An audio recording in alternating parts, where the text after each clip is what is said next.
ლექსით ცოცხლობ და მინდა რომ თქვენც გიწილოდოთ თითო ლუგმა როგორც სეფისხვერი. გამარჯობათ პარცემულო ტელემაყურებლებო. ეს არის გადაცემა ლექსო არ დაიკარგები. მე მისი წამყვანი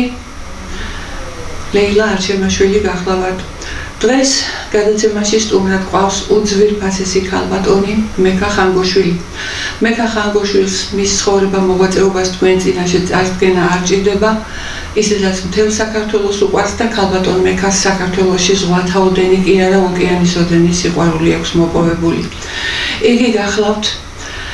უნიჭიერესი ქალბატონი,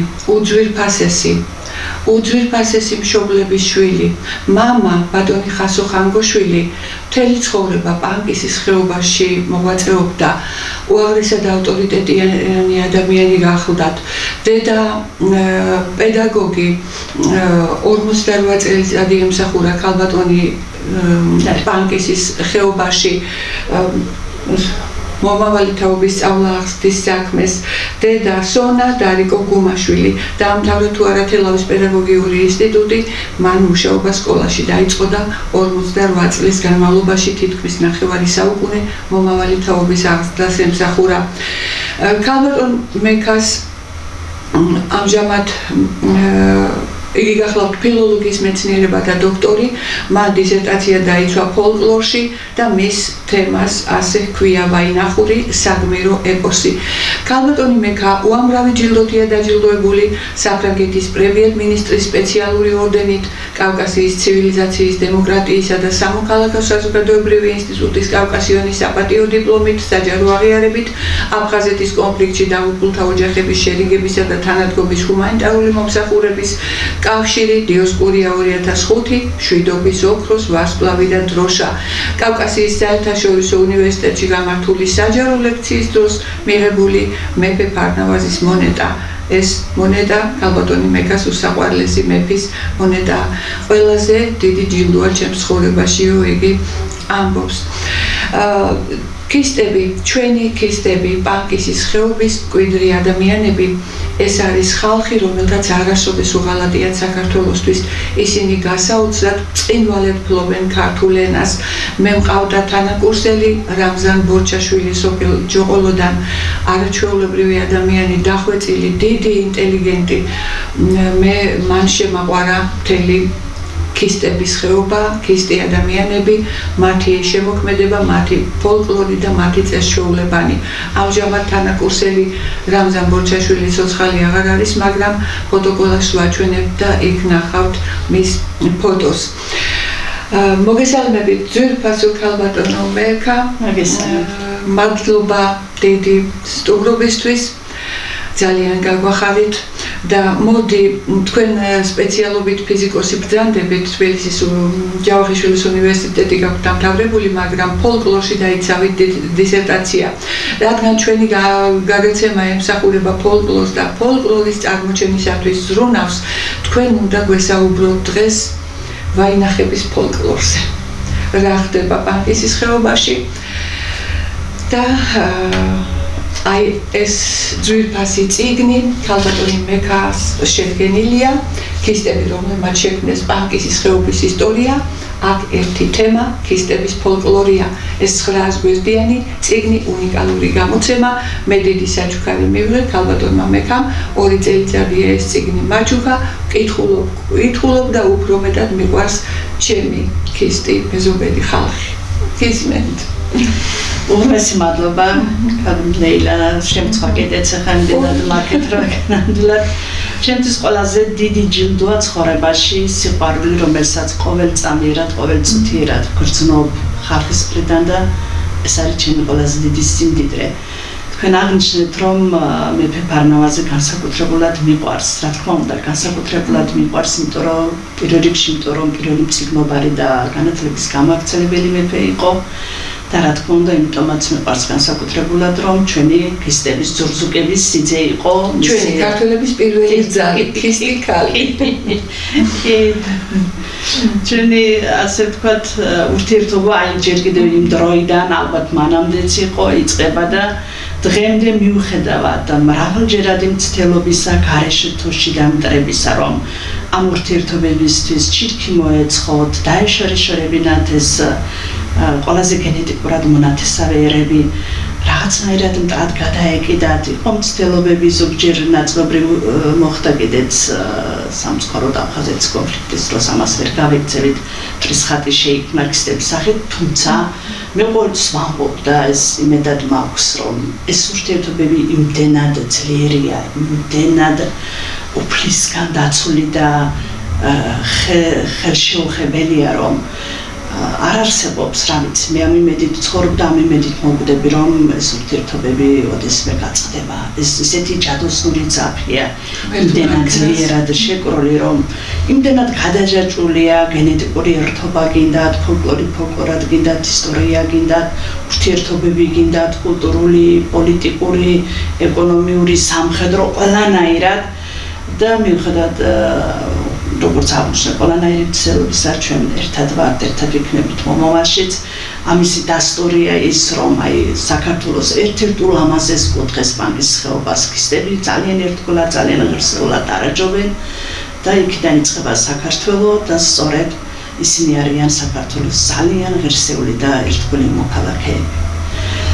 რაც შეეხება ფოლკლორს, ეს იმდენად ამოუწურავი და იმდენად დიდი თემაა, რომ მაინც ვეცდები რაღაცნაირად პატარა სურათი მაინც დავხატო,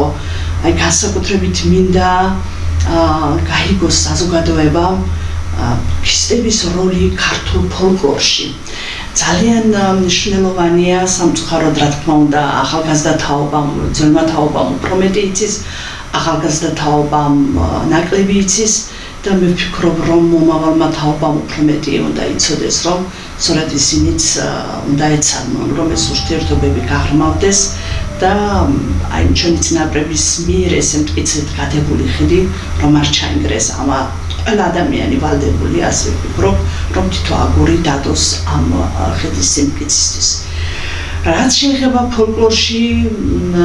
როგორც ქალბატონმა ლეილამ აღნიშნა,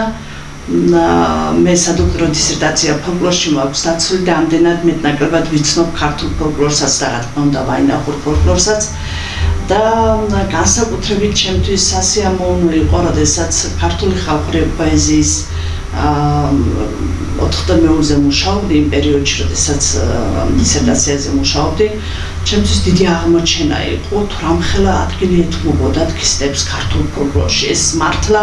ძალიან სასიამოვნოდ გაგვირვებული და სასიამოვნოდ, ასე ვთქვათ, ბედნიერი ვიყავი ამ აღმოჩენით. ჩემთვის იყო აღმოჩენა, თორემ ეს რა თქმა უნდა ფაქტი იყო, თუ რამხელა ადგილი ეკავათ ქისტებს ქართულ ზეპირის სიტყვიერებაში. ესე იგი, დაახლოებით 400 რამოდენიმე ზეპირის სიტყვიერების ნიმუშიდან თითქმის 200 ზეპირის სიტყვიერების ნიმუში ეხებოდა ქისტებს, მათთან ბრძოლას, მათთან მეგობრობას,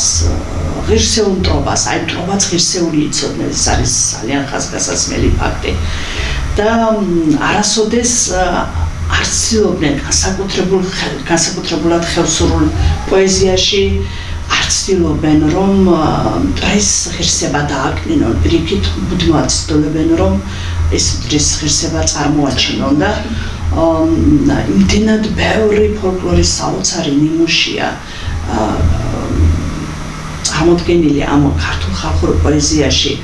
იქ ვაინახები იცით, რომ ჩეჩნების და იგუშების და ქისტების სახელწოდება, მათი გამაერთიანებელი სახელწოდება, თუმცა არსებობენ დაუშვით როგორც ქართველები არიან, იმერლები, მეგრელები, მორულები, კახელები, ხევსურები და ასე შემდეგ. ამ ვაინახებში კი პირობითად ერთიანდებიან ჩეჩნები, იგუშები და ქისტები. თუმცა მე ეს ჩეჩნები და იგუშებიც თუქუმებად და თეიფებად იყოფებიან და ასეთი არის ძალიან ბევრი და სწორედ ისინი თავიანთი ამ თეიფების მიხედვითაც კი არიან წარმოდგენილი ამ ქართულ ხალხურ პოეზიაში. მაგალითად მაისტელები, მაისტე არის ის დიდი მთა საქართველოს მოსაზღვრე მთა, საიდანაც პირადად მე ვარ წარმოშობით, ასევე ხილდიხაროელები, ტერლოელები, ესეთი თვითსახელწოდებებით არიან ამ ხალხურ პოეზიაში და უმეტესად რა თქმა უნდა ქისტები, ღილღოები, ქისტები. აქვე უნდა გავუსვა ხაზი იმ ფაქტს, რომ ქართველი მთელები ქისტებს უწოდებდნენ არა მხოლოდ იმ ქისტებს, რომლებიც დღეს ბანკის ხეობაში ცხოვრობენ, არამედ მოსაზღვრად მცხოვრებ ჩეჩენ ინგუშებსაც ქართულ მწერლობასა და პოეზიაში ქისტებად მოიხსენებიან და ამდენად ქისტები არ არიან მხოლოდ ბანკის ხეობაში მცხოვრები ქისტები. ერთ-ერთი ძალიან მიყვარს ეს პოეზიის ნიმუში, ხშირად ვამბობ, ეს ხევსურული პოეზიის ნიმუშია, როგორ სამართლიანად და ღირსეულად აღნიშნავს მტრის სიმამაცეს თქმელი, ხალხური თქმელი. როგორც აღარ თქვი, მაისტი არის ერთ-ერთი დიდი მთა და ასე არის ეს პოეზიის ნიმუში. სამაისტლოებს ვაჟებსა ბაკნით ასმიეთ ლუდიო, გრძელია მაისტის თავი, ყმა იქ ვერ ჩავა ცუდიო, განიქაც ქალებია, გადაიმრუდონ ქუდიო, გამავლენ ქისტის შვილები, ხანჯრით იციან ჭყობიო. და ესეთი ის არის ხევსურულ პოეზიაში, ქისტო გიცხონდა გამზრდელი, ყამარ გქონია მტრესაო, ყამ ხევსრულად არის შიში და სხვადასხვა ჩეჩურად ყამ არის ეთნოსი, ერი. რაბათ რაღაცა იქნებოდა კავშირი. ისე ძალიან ბევრი იცით რომ ჩეჩნურ ტოპონიმიკაში ისტორიის სახელწოდებები და ძალიან ბევრია დასახელებებიც ქისტური და ბევრი სიტყვა ქართულ ხევსურში მე არ ვსაუბრობ ამ შემთხვევაში ქისტურ დიალექტზე ჩეჩნურის რომელთაც დღეს ხელმძღვანელობთ ჩვენ ბანკში მცხოვრები ქისტები ლიტერატურულ ჩეჩნურზე მაქვს საუბარი ძალიან ბევრი დაახლოებით მე შეკრებილი მაქვს 300-ზე მეტი სიტყვა რომელიც ლიტერატურულ ჩეჩნურში და ქართულში ერთი და იგივეა და ეს რა თქმა უნდა კიდევ ერთხელ ამ ჩვენ გენეტიკურ ერთობასაც მიუთითებს ენობრივი მიმართულებითაც ლინგვისტური მიმართულებითაც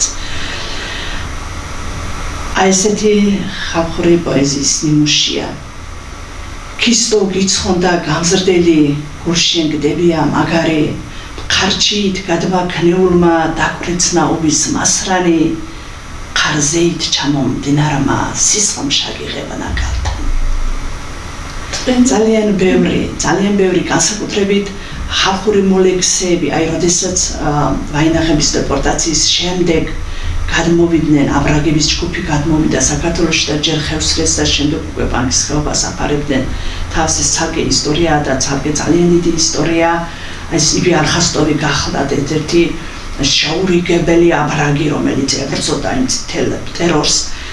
თავისი დიდი არა 5-კაციანი ჯგუფით და ისეთი ამბები დაატრიალა ამ ერთმა ადამიანმა ისეთი მსროლელი გახდათ სასტიკი ადამიანის იყო ამავე დროს რომ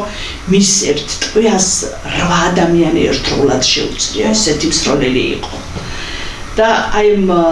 ადამიანს მერე სამწუხაროდ ბანკის ხეობაში მოხდა მათი დასმენა პარტიზანების მიერ თუმცა მათ მოახერხეს ბანკის მშვიდობიანად დატოვება იქ ძალიან ბევრი ისეთი სანდომასპიზელი ყავდათ გადავიდნენ ხევსურეთშიც მოხდა ძალიან საოცარი ამბავი როდესაც შეიფარა ისინი შაბურაზვიადაურმა ერთი ღამე ყავდა თავის სახლში ეს 5-4 კაცი შემდგომ იმის შიშით რომ მოსახლეობას არ გაეგო და მაშინ მოგეხსენებათ აგენტების ჩარჩოებიც ასე ყოფთაც და მარიც და რომ ამ თავისი სტუმრებისთვის რაიმე ზიანი ვინმეს არ მიეყენებინა მან საზაფხულო ბოსელში ზამთრის პერიოდი იყო თოვლით დაფარული იყო მაშინ ხევსურეთის მთები და იქ გადაიყვანა ეს თავისი სტუმრები თუმცა მოხდა დასმენა და იმ ღამეს ისინი დახოცეს აღწერილი აქვს ბევრი წერას მათ შორის მამაჩემსაც ეს ამბები თავის წიგნში აბრაგები სქელტანიანი წიგნი გახავთ 700 გვერდიანი წიგნი ორი ავტორი ყავს ამ წიგნს დავით ბანკელი და ხასო ხანგუჩიორივე ბანკსელი ქისტები არიან რამდენი შრომა აჩვენებული შეხსენებათ რომ ეს აფარებდნენ ბანკის ხეობასაც რაღაც დროის განმავლობაში და კარგად იცოდნენ ბანკისელები ამ აბრაგებს და ამდენად ამ წიგნში აღწერილია მათი ბოლო წუთები როგორ ვაშკაცრად ხდებიან ისინი სიკვდილს და ჩემთვის თავარი სათქმელი რა არის რომ ხალხურ ზეპრის სტვერებაში ამ ლექსებმა უამრავი ნიმუში შექმნეს ამიბი არხასტოვზეც რა ერთ-ერთი ხევსური ამბობს რომ ბევრჯერ დავლი არაყი შესანდობარი თქვენია და ძალიან ბევრი ესეთი მის მოგმირობაზეა თუ როგორ ხოცა მაიორები როგორ ჩაყარა არაგვში 300 რუსის გვამი და მთელი ესეთი საოცარი ამბები აღწერილია ამ ხელსრულ და საერთოდ ქართულ ხალხურ პოეზიაში. რაც შეეხება თვითონ ცალკე მინდა გამოვყო ქალის ფენომენი, იმიტომ რომ ძალიან ბევრი ლექსი თუ ხალხური პოეზიის ნიმუში მიძღვნილია სწორედ ქისტი ქალისადმი და ამ თემას მინდა განსაკუთრებულად შევეხო, იმიტომ რომ აქ საოცრად არის აღწერილი თვითონ ქისტებს არ აღუწერიათ ქალის ფენომენი იმ დონეზე, როგორც ეს არამხოლოდ ხალხურმა პოეზიამ და ფოლკლორმა, არამედ სხვა დანარჩენმა ქართულმა პოეტებმაც შეძლეს. განსაკუთრებით სახასიათო პორტრეტი ქისტი ქალისა შექმნილი აქვს გაბრიელ ჯაბუშანურს. გაბრიელ ჯაბუშანური იყო ვაჟას მერე ესეთი ძლიერი ხმა მთაში მე მგონი არც ყოფილა. ერთ-ერთი უძლიერესი პოეტიც გახდა და პიროვნებაც იყო ძალიან ძლიერი. გაბრიელ ჯაბუშანურმა, როდესაც ვაინახების დეპორტაცია მოხდა 54 წელს და ისინი აყარეს ერთ დღის განმავლობაში საკუთარი მიწიდან და გაასახლეს შუა აზიაში, მოგეხსენებათ მათ კუთვნილ ადგილებზე ჩაასახლეს ქართველი მთიელებიც. მათ შორის იყო ერთ-ერთი გაბრიელ ჯაბუშანური, რომელმაც 17 წელი გაატარა ღირღოს დაღრუბლულ მიწისქვეშ. თვითონ შექმნა საოცარი ციკლი ამ თავისი იქ ყოფნის პერიოდში და ეს ციკლი მიუძღვნა ამ ხალხის ამ ტრაგიკულ ფურცელს და საოცარი ტრაგიზმით აღწერა ამ ხალხის გასახლება. როდესაც გაბრიელ ჯაბუშანური ჩავიდა ღირღოში, გადავიდა საცხოვრებლად, როგორც ყვებიან, ის მოხვდა ერთ-ერთ კოშკში, სადაც მან ნახა აკვანი, რომელიც მთლიანად იყო დამტვრეული და ყურანი, რომელშიც ხანჯალი იყო ჩასობილი და შემთხვევით ნახა ქალის ფოტო, ულამაზესი ქისტი ქალის ფოტო, რომელსაც პირობითად ჰადიშათი დაარქვა და მერე თავისი ლირიული ლექსების მოზად აქცია. კიდეც ჰადიშათზე აქვს უამრავი ლექსი შექმნილი. მოგეხსენებათ, რომ 3 ქალია მის ცხოვრებაში, რომელიც მისი ამ საოცარი პოეზიის მუზა გახდათ. პირველი მისი ქალი, ყველა მიცის ამაზე ყველგან მღერიან დღემდე და მერე იყო სისკარი და მესამე იყო ეს ხადიშათი, რომელიც საოცარი პორტრეტია ქისტი ქალისა გაბრიელ ჯაბუშანურის მიერ დახატული. არ დამავიწყდეს ეს აუცილებლად უნდა აღვნიშნო, რომ დღეს თუ ეს საოცარი ძეგლი, ეს წიგნი არსებობს, ეს არის დამსახურება ფოლკლორის მარგალიტების, ასე ვიტყოდი, მართლა საოცარი ადამიანების, საოცარი ოჯახის, ცოლქმრის ეთერთათარაიცისა და ამირან არაბულის დამსახურება, რომლებიც აი როგორ გითხრათ, მართლა საკუთარი ფეხით შემოიარეს მთელი მთა, ეთერო იყო მაშინ მთელი არხოდში როცა მუშაობდნენ ამ ექსპედიციის ფარგლებში, ეთეროს ისე დაუსვიდა ფეხწმედ იყო ფეხები, რომ თავის ფეხსაცმელი კალოშებში გაცვალა, თან ცალცალი იყო როგორც თვითონ ყვება, თუმცა ასეთი საოცარი ისტორია დაუტყვა არა მხოლოდ საქართველოს, არამედ სრულიად კავკასიას. მადლობა მათ ამისთვის ალბათ აუწონავია და არანაკლებ შემზარავია, არანაკლებ თანალმობისა და თანადგომის საოცარი ჰიტია თვითონ ამირან არაბულის წინასიტყვაობა, ღირღოს მგრეული აულების მოზარე, ასე ქვია, ამ წინასიტყვაობას, რომელშიც ფართოდ თავის გულის თქმას და თავის ძალიან დიდ თანალმობას გამოხატავს ბატონი ამირან არაბული. როგორც წეღან თქვი, ჰადიშათის პორტრეტი და ესეთი ერთი ლექსი აქვს გაბრიელ ჯაბუშანურს. ქისტიქალის დაქვრივებული ქისტიქალის ნანა. დაქვრივებული ქისტის ქალი აკვანში ჩაკრულ ჩვილს უმღერის, ასეთ ტრაგიზმით სავსე იავნანას. საოცრებაა ნამდვილად ეს პოეტი რო ესე ღრმად ჩაწვდა ქისტიქალის ბუნებას. დედა აკვანში ჩვილს ეუბნება, ყელს შეგაბამ გულში გავლილ ტყვეას, ეს ის არის რომ განგმირა მამა. ემაგ ტყვით უნდა მოკალა მკვლელი, მაგრამ შვილო თუ გამოხვალ ტრელი, თუ ახარე მოსისხლე და მტერი, მაშინ შენავე მოხვდეს ეგეთყვია. საოცრებაა ხო? დედამიწაზე უფალს არ შეუქმნია დედაშიობაზე, უფრო მძაფრი გრძნობა ხო ეს ამაზე საუბარი ზეწმეტია, მაგრამ როდესაც ქალი ამას ამბობს. ესეთი პორტრეტი დახატა გაბრიელ ჯაბუშანურმა. ესეთი საოცარი პორტრეტი ქისტიქალისა. თუმცა იქვე მერე უკვე სხვა ბუნებას აღწერს ქისტიქალის. ნახირში იმას რო აძოვებს, ნახირში მიწასული ქისტიქალი მასზე ისეთი საოცარი ლექსები აქვს შექმნილი. ასევე აქვს დედის როლი ხო საერთოდ რაღაც წვერვალამდე აქვს აყვანილი და ერთ-ერთი დედა რომელსაც მეუღლე და უფროსი ვაჟიშვილი თერგისპირას კაზაკებმა მოუკლეს და ერთი შვილი რჩება, ძე აჰმედი ასე მიმართავს იმ თავის ცოცხლად დარჩენილ ძეს, თუ შენ გიაურთ არ უზღო, რაც მათ დღეს ჩვენ თავს დაგვატეხეს, მაშინ მე შენ შვილად არ მიგიღებ და არ მაქვს უფლება რომ შენ დაგლოცო. აგერ აქ ცალკე გამოყოფილია ამ ჩემ წიგნში ეს თავი და ეს უნდა წაგიკითხოთ მიმართვა თვითონ აგერ ასე მიმართავს. ის უხმოდ დაემხო მუხლებზე და შესთხოვა ყოლის გამგეს. ალა შენ ხედავ ორი მზე ჩამიქრეს ავროსთა, ერთი მზე ერთი ძე აჰმედ მრჩება და თუ იგი ათწილად არ უზღავს მაგიერს გიაურთ. ავახმე გაფიცებ ალახო შენს მზეს და დიად წიგს, შენ სახელს გაფიცებ დიადს მიიღე ძე ესეც. ასეთი ძალიან მკაცრია ქისტიქალი. თუმცა მე მინდა ისი მეორე სახე გაჩვენოთ პანკის ხეობის მაგალითზე. ჯერ ამისი დამადასტურებელი ფაქტი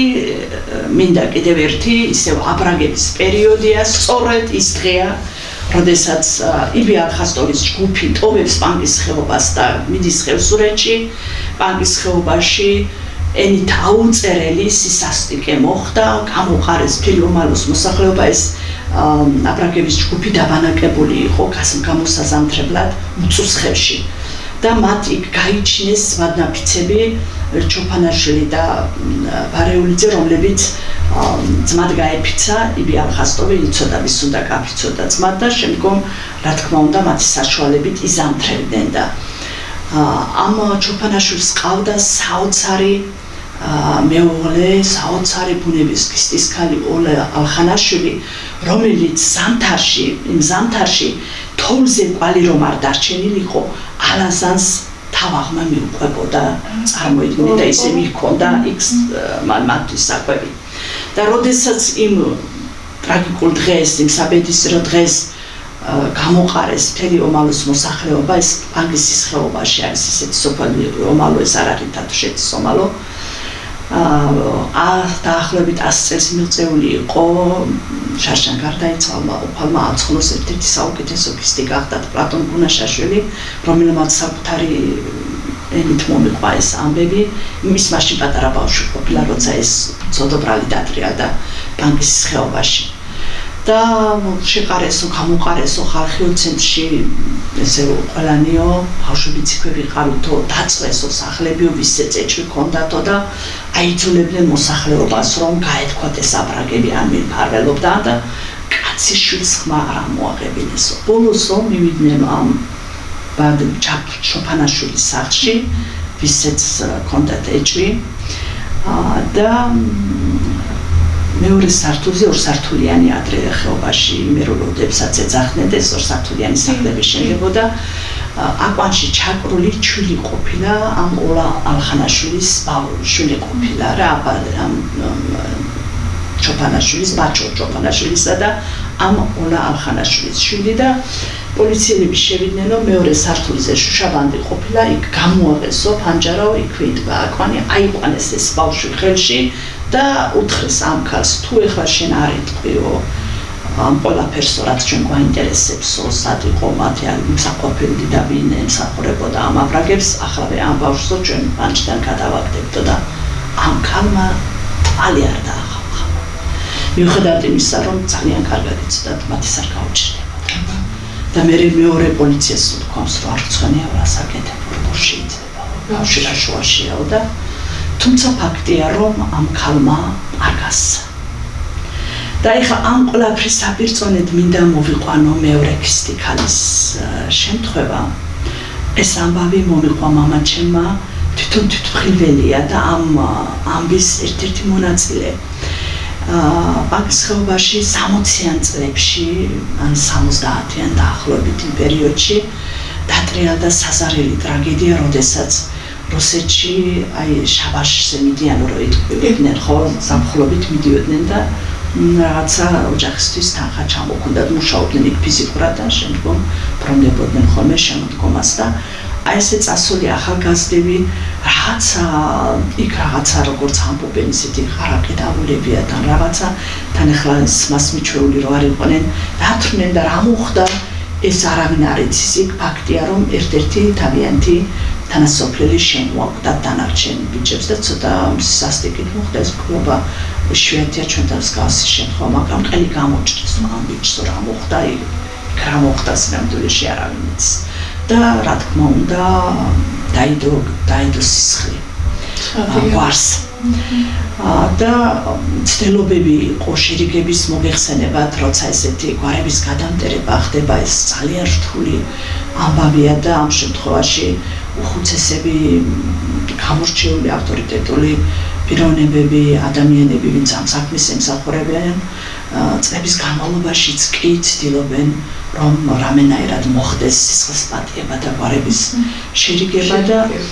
ამ შემთხვევაშიც რამოდენიმე წელი ცდილობდნენ უხუცესები ადგილობრივი მრევლი ცდილობდა რამენაირად ამ შერიგებას და მამა უარზე იყო იმიტომ რომ ეს როსასტიკით იყო ძალიან წინამდები იყო მამა შერიგების და მოგეხსენებათ როგორც ჩვენთან ქრისტიანულ რელიგიაში არის აღდგომის დღესასწაული პანკისელქისტებში და მუსლიმებში არის რამადანის დღესასწაული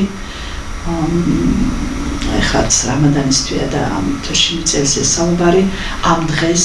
როდესაც მთავრდება რამადანის თვე და არის დღესასწაული ეს იმდენად დიდი დღესასწაულია მუსლიმებისთვის მოგეხსენებათ პანკისელქისტები ძალიან ჭეშმარიტ და ღრმადმორწმუნე მუსლიმები არიან და ამ დღეს მთელი მრევლი იკრიბება ხმამაღალი ზიქრით მიდიან დასარალებულის ოჯახში და შენდობას პატიებას თხოვენ და ესე მოხდა მაშინაც მთელი ხეობა შევიკრიბეთო და ბიშკიანში იყო დასარალებულის ოჯახი და მაღალი ზიქრით წინო უხუცესები მიგვიწყობდნენ როგორც მამა ყვება და მივედითო ამ სახლშიო ძალიან ბევრი ხალხი იყო ხალხი მუხლის ჩოქზე იდგა აი ხშირად არის ხოლმე ამ ბოლო პერიოდში ჩეჩნეთიდან იდება ვიდეოები აი პატიების პროცესია არის ხოლმე ამ ვიდეოებში გადაღებული და როგორი ღრმად ემოციური და შემაძრწონებელია ბევრ შემთხვევაში უხუცესებს არაც აძლევენ უფლებას რომ მოხდა დაიჩოქონ ახალგაზრდები კი იჩოქებენ ხოლმე და ესეო მთელი ეზო კი არა გარეთ დიდი ეზო იყო სავსე ხალხი დაჩოქილი და მამა უარზე იყო არაფრით არ და ამ დროს მოგეხსენებათ იმ პერიოდში კომუნისტების პერიოდში უფრო ადრე ორსართულიანი სახლები შენდებოდა, რაც ახალი სახლი შენდებოდა და მთელ ხეობაში ორსართულიანი სახლები იყო და უცბადო ამ მეორე სართულიდან აივანზე თქოს კარი გაიღო სავითო როგორც მამა ყვებოდა და ჯეროდ გაცვალტყავებული ხელი ჯერ ფოტო გამოჩნდა და მე გაცვალტყავებული ხელი და გამოვიდაო დედაო შვილის ფოტოთი ხელში უხცესების წინაშე ბოდიში მოიხადა რომ მათ წინაშე ხოიც ჩვენთან მაინც როგორი მოგზაურობა არის და საერთოდ თაში მარტო ჩვენთან არა ამ თაში ცხოვრობს იყო დიდი ტრადიცია და მიმართა ხალხნო თქვენ ზამეთანხმებით რომ ჩემი შვილი არ იყო ურიგო ახალგაზრდა ნამდვილად ეცადეთო რომ კარგი ადამიანი გაგვეზარდაო და ძალიან ბევრი ვიწვალეთ და თვითონ ეს ახალგაზრდა კარგი რომ არ ყოფილიყო არც წავიდოდაო ჩვენთვის შრომის შემსუბუქება უნდოდა და იმიტომ წავიდაო იქაცო მაგრამ რაც მოხდა ამას არაფერი არ ეშველებაო მე მინდა რომ გითხრათო რომ სიცოცხლის გამო ჩემი შვილი არ გამხდარა მსხვერპლი და მე თავის მეუღლეს მიმართა ყუნახ ვაშკაცო 9 თვე მევატარე მუცლით ეს შვილი 2 წელიწადი მე მას ვაწოვებდი ცუცუს ყოველი მისი ავადმყოფობის დროს მე ვათენებდი ღამეებს მის სასტუმართან და ის საუბრა ამ ყველაფერზე მიანიშნა რომ არანაკლები იყო დედის როლი ამ შვილის აღზარში და ბოლოს მიმართა მეუღლეს რომ მე გთხოვ პირველ რიგში ალაჰის და შემდეგ დღეს აქ მოსული ხალხის სახელით აპატიო ეს საშინელება რადგან ჩვენ არ ვიცით ხვალ ჩვენთვის კარზე მოგვიწევს ანალოგიური თხოვნით მისვლა დედამიწა ხრონავს მე ვაპატიე და მე მგონი შენც უნდა აპატიო და ისეთ კარგად ყვება მამა ყვებოდა ძალიან კარგად ისე სიმძაფრით ვერ ყვები ამ ამბავს და აი ქალს სიტყვა დამთავრებული არ ქონდაო რომ მამამ ხელი აწია და მიპატიებია მთელი ხეობათიროდა იმ დღეს მამა ყვებოდა და მაშინ უხუცესებიო იხსენებდნენ რომ ნამდვილადო ჭეშმარიტი არის ზოლი გამონათქვა მიქისტებისა როდესაც ამბობენ რომ დაჭდება ქალია ადგება კაცია ესეთი ამბობდნენ რომ ეს ზღვარია ადამიანობიდან ზეადამიანობაში რომ გადადიხარ და ქართულ ფოლკლორშიც ძალიან ბევრი საოცარი ხალხური ზებრის ტყვეების ნიმუშია ქის ქალზე ქის ეთისაკენ მივდივარ კაცნი თქოს ქონებიანი ბევრანი ყვანან ცხარძროხა და ქალნი ოქროს თვიანი ჩახვალ და ვეღარ ამოხვალ როთავს არ მისცა ზიანი ერთ-ერთი ხევსური მელექსე აქ ძალიან ბევრი ქართველი მწერლებისა და პოეტების ლექსებიც და ქართული ზებრის ტყვეების ნიმუშიც არის შესული ამ თავში ქრისტიქალის ფენომენის რომელიც ეძღვნება ამ ფენომენს და აი ესეთი ერთი ნიმუშია ტანის უხდება მიხრმოხრა თავზე მოხვევა შალისა დღეს მირჩევ მასთან ბაასი არ გათენება ხვალისა აქავარ მაგრამ არ ვიცი ხვალ ჩემი გზა და კვალისა ჩვენ შორის მთები ჩადგება გადუწდომელი თვალისა ნეტავი რჯულიანი წკნა ან ჩემი მიწაწყალისა მოგეხსენებათ ხომ ჩვენთან ნაცისტური კავშირები სხვა ეროვნებასთან იკრძალება ერთადერთი გამონაკლისი მართლა იყო ქართული მთა სადაც ძალიან ბევრი შერეული ოჯახებიც იყო ხევსურ ქალებსაც ირთავდნენ ქისტის კაცები და ასე ვთქვათ ხევსური კაცებიც ირთავდნენ ქის ქალებს ცოლად არ იყო ბევრი შემთხვევა მაგრამ მაინც ასეთი რაღაცებიც ხდებოდა და თვითონ ანა კალანდაძეს აქვს პატარა ციკლი ქისტებზე შექმნილი რამოდენიმე ლექსია მოგეხსენებათ ანა კალანდაძემ რაღაცა პერიოდი გაატარა ხევსურეთში და ნათლა ბალიაური გახდათ ესეთი საოცარი ბერდედა რომლის ასე ვთქვათ გავლენითაც მან შექმნა ეს თავისი ციკლი რომელიც ქისტებს ეძღვნება და ასეთი საოცარი ლექსია რა ისთვის აქებ ქისტებს ბერდედა მათ ვაჟკაცობას ძალას და სიმხნეს მეცა უსიათ მათ ხევსურცლები რას ამბობ ქალავ ვაჟკაცები იყვნენ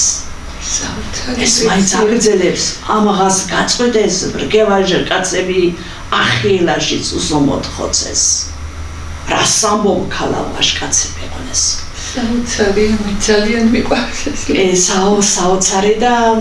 აქვს ესეთი მასპინძლის ქალი ქისტისა შნოსდა ლაზათის მქონეო რა დაატყობდა სტუმარსა მგონია მოვეწონეო შეჩერდებოდა ცოტა ხნით წყალი წესი და თონგითა გულსუდი არცვის რაედო მიტარც არავის უყვირდა სირცხული იყო გაქცევა მერთმა კვაშოროს ესენი ბევრია უცხო ბარისთვის თისადათი და წესები თვითონ ანა კალანდაძეს კი ჩაწოდა და ძალიან ბევრი უაღრესად ბევრი ნიმუშია ხალხურ პოეზიაში თუ თუნდაც ტარიელ ხარხელაურის ლექსი ხო როგორც გინდა შენს უფალს ავედრე დღეს ხვამტყივა ეგნაგდებად მადარდებს ქისტის ქალო თვალთა შენთა ხავერდით ჩემი ტაზრის ჭერი მოვაფარდაგე მოდი ქალბატონო მეკა თქვენს მამას რომ მიუწოდა ბატონმა ტარიელმა ის ლექსი წავიკითხეთ რა საოცარი ლექსია ესე იგი ჯერ მინდა ტარიელის და მამას ურთიერთობაზე ვიუბნო სულ ცოტა ყველაზე რთულ დღეს გავიხსენებ როდესაც მამა დატოვა სამყარო და ერთმა ჟურნალისტმა დაწერა რომ ასე მგონიო ბატონი ხასოს წასვლით ხეობას გული გაუჩერდა ეს რატომაც მგონია რომ ყველაზე კარგად დიდი შედარება და ბატონი ტარიელი მთელი სული ზიქრი იყო მამას სახელზე და მთელი ამ ზიქრის განმავლობაში კარებთან ესე მიყრდებული იდგა და აი თვალებზე ცრემლის სხვა ჩამოსდიოდა და მე გამახსენდა ციხაში თეკაურთან როდესაც ინტერვიუ მქონდა ეს იყო ბოლო მოჰიკანი ხევსური ვინც გამართულად საუბრობდა ქისტურ ენაზე ჩეჩნიის ქისტურ დიალექტზე უბრალოდ თანაც ლიტერატურული ჩეჩნით საუბრობდა და მან მითხრა ესეთი რაღაცა ძალიან ბევრჯერ მინახავს ხევსურის დაჭეხილ ცხრილზე ჩამამდინარე ცრემლების სხვა ქისტების გასვენებაში ზიქრის დროს და ალბათ ამ თავისმა სისხლმა იკივლა ტარიელ ხარხელაურშიც და საოცარი იყო მათი ურთიერთობა ეს ორი ბერმუხარო შეხვდებოდა ერთმანეთს ეს იყო საოცრება ისედაც ჩვენ ხო ოჯახშიც კი ყოველდღიურად აღმოვაჩენდით მამას ესეთი საოცარი პიროვნება ამაზე საუბარიც კი ძალიან მიჭირს თუმცა ალბათ უპრიანია რომ ტარიელის ლექსი წავიკითხოთ როდესაც წიგნის აბრაგების პრეზენტაცია გაიმართა საჯარო ბიბლიოთეკაში აი მაშინ დაწერა ტარიელ ხარხელაურმა ეს ლექსი ქარი შავს ღრუბლებს გადმოშლის თათას სველს მკერდზე წვევიან რა უნდა ხასო ხანგოშვილს რის თქმა რა დაგვიწყებია გელი მგლობას არა მოიშლეს ხყებს ტანს იმშრალებს მზეზე და რას ტანჯავს ხასო ხანგოშვილს გელი რადა წამო ზეზე და ვერ გატყდა წლებით არ მოლბა გულზე გულის ჯავს გვიპყურებს ვერც ვერას ვაქნევთ სამშობლოს ვერც არას ჟამის სიყრუეს ტანზე წევს ნაფერ მკრთალები ვარსკვლავთა შუქადად რომ დაცრა ლომო გაცდება ბრწყალები თუნტრის სილაღე გაბღავლებს სამშობლო გვერდზე მიკრული ვიდრე ვართ უნდა ვატაროთ ვიბორგოთ მქელო ვიყმულოთ ძილს ნუ მივაჭრევთ სამყაროს რაღა უნდა ქნან ამთებმა ფრთა თუ დაკეცეს ორბებმა თუნგელი დაგვიწყნარდება თუ სისხლი დაგვიობდება საწუთროს ისეც მინავლურს სითბო ნელ-ნელა აკლდება ვინ თავს უკვდება ვინ მამულს ვინ კი ორივეს ნაკლებად ნისლი გაფინა მყინვარმა დასველ თვალებში გამკითხოს რა ქნას ანა ხასომ გმინავმა რა ქნა აღარც მე არ ვიცი ჯერ კიდევ ვამსღლევთ სამზეოს შეთეთრებული წვერებით არც აქ მიწაზე არც ზევით არავის მოვესვენებით დავდივართ წუთის სოფლისგან ღვთისგანაც განწირულები გვეშლება ქვეყნის ვარამით შემოჭირხლული გულები ვაგალახ რომ დროის სიყრუვე სხეულს გვიკაწრავს ბზარები სერსიქით ხასო იყმოვლებს სერსაქეთ ავეჩქამები ხყებს მგელი მგლობას არ მოშლის სველსტანს იმშრალებს მზეზე და რასტანჯავს ხასო ხანგოშვილს ლომირად წამოზეზებდა საოცრება მგონი ყველაფერიანად თქვამი და ქვეყნის ვარამით შეჭირხლული გულები ორივე ადამიანს ამდენად საოცრება პარცემულო ტელემაყურებლებო მე მინდა სიხარული და სიამაყით გითხრათ რომ ეს ძვირფასი ქალბატონი მერქა ხანგოშვილი შარშან ჩვენ გომბორის საჯარო სკოლაში მოვიწვიეთ ამ წიგნის ამ ძვირფასი წიგნის წარდგინება იქ გავმართეთ ჩვენი მოსწავლე ახალგაზრდობა შეხვდა ძვირფას სტუმრებს ქალბატონ მერქასთან ერთად იყო ქალბატონი ნინო ზედელაშვილი თავისი კრებულით თავისი სამი წიგნით რომელიც გოდერძი ჩუხელს მიუძღვნა არაჩვეულებრივი საღამო დაუვიწყარი საღამო გავმართეთ და პარალელურად ეხლა მინდა რომ ფოტოები შემოგთავაზოთ იმ საღამოს აღნიშნელი იმ საოცარი და დაუვიწყარი საღამოსი და პარალელურად ქალბატონო მერქა ვისაუბროთ იმ თქვენს ლამაზ წიგნზე რომელიც ქისტი ბავშვებისთვის სახელმძღვანელო გამოეცით და დაწერეთ პირველი კლასელი ქისტი